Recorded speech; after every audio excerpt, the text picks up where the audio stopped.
So today in class, we talked about the neuron as an electrical cell that can respond to electrical impulses, and it has a resting membrane potential, or the neuron itself is negative, minus 70 millivolts. So it maintains this negative charge all the time.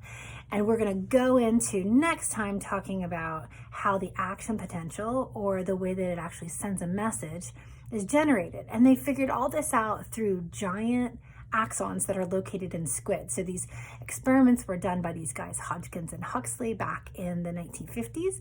They won the Nobel Prize in 1963 for this work.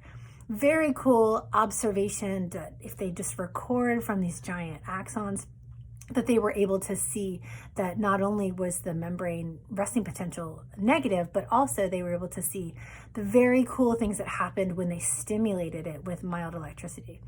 So this is to show you that the neuron is an electrical cell. We can find a lot of information about our neurons just from doing animal research, because neurons work the same no matter what animal they're in, whether it's a vertebrate or an invertebrate.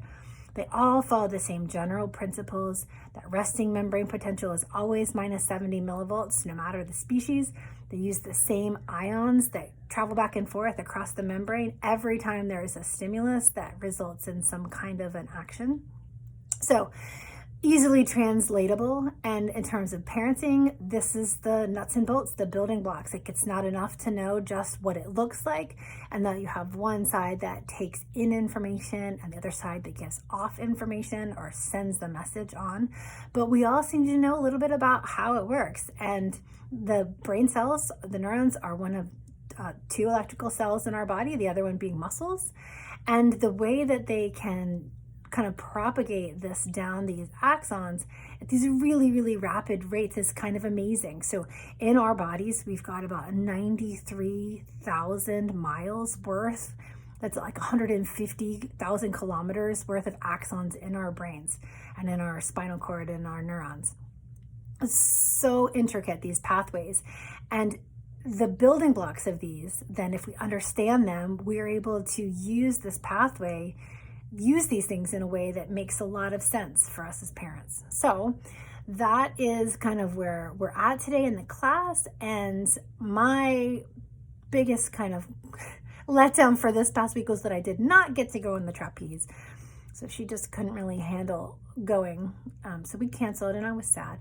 But we did a very cool kind of art thing. And today it's been kind of a train wreck to prepare for this class, actually, because the kids had off on Monday and Tuesday, and I taught with them in my office yesterday, but they were very good natured about it. And, you know, as I'm listening to stuff to prepare for these talks, you know, I don't think they're listening in the car, but then sometimes I'm forced to kind of have it on when they're in the car. And my son did yesterday look up from his Nintendo Switch and ask me a question about how many pounds the brain was, because I think it's 3 pounds. So he said, "Did you just say the brain was 30 pounds? I said, "No, it was 3.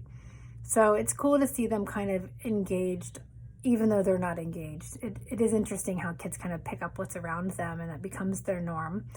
But anyway, so I hope that these are being helpful to you, and I will come back next time with some information about the action potential.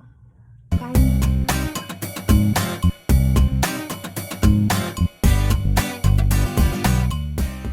Join us every day in May for a new video.